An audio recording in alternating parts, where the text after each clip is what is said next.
Olha, eu me divirto muito, ao contrário do que muita gente pensa. Eu tenho algumas convicções muito firmes sobre alguns assuntos, mas eu me divirto muito com a política, né?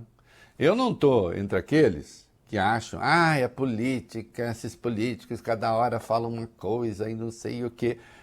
Isso é um pouco próprio da política. Claro, você precisa ver se o homem público tem um eixo, tem uma direção, se ele está comprometido com o bem público, se aquilo que ele quer é realmente para o bem das pessoas ou para apenas o próprio benefício.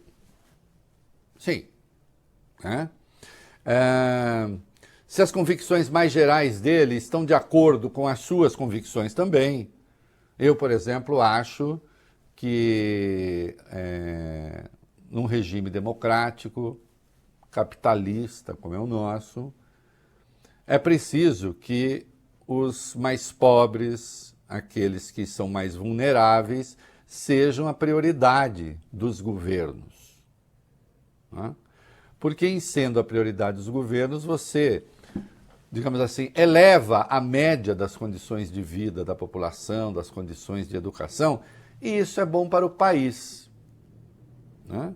Para, aliás, o próprio capitalismo, né? Então, políticas públicas vão nessa direção, vão naquela, ajudam ou atrapalham.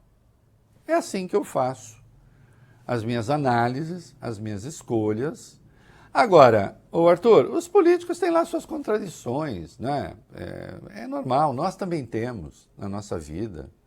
Os políticos não são deuses, é preciso parar com isso. Os políticos não estão acima do ser humano. Aliás, eles são, usando a expressão de um filósofo, demasiadamente humanos. Alguns dos defeitos que as pessoas têm nos políticos são até exacerbados. E até algumas qualidades também, né? Porque estão lidando o tempo todo com aceitação e rejeição do público. Isso é muito complicado, né? E dependem de voto. Eu que faço jornalismo opinativo, eu sei o que é. Olha, não gostaram do que você disse, não gostaram de não sei o quê, não gostaram de não sei o que lá. Claro que a gente precisa ter também um nível de aceitação daqueles que ouvem, daqueles que veem, né? Mas a gente não depende de voto assim, né, para continuar no cargo. Eu não sei o voto de quem manda. E aí é definitivo, não é?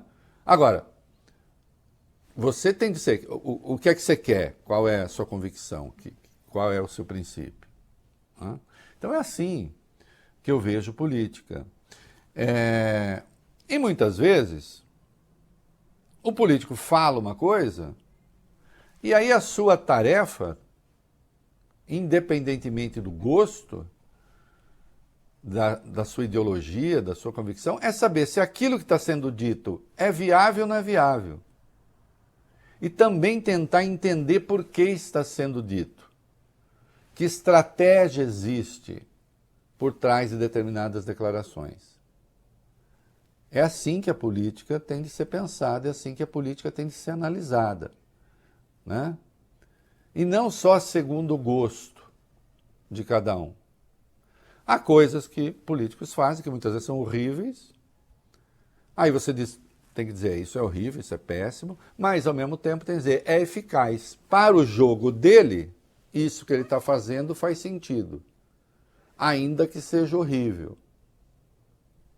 Não é? Se vocês pegarem a trajetória de uma figura detestável na política, figura recente na política, detestável, que é o tal Pablo Marçal, vocês sempre me viram aqui dizendo, ele nem participar de debate deveria. Era meu juízo, porque não está para debater, está para usar os meios de comunicação para se projetar. Né? Mas, ao mesmo tempo, eu dizia, a inteligência do jogo dele é esta. Né? Existia racionalidade e existe naquilo que ele faz, dentro dos seus propósitos, que absolutamente não são os meus propósitos. Né? Então é preciso que a gente sempre pense, né, com essa clareza.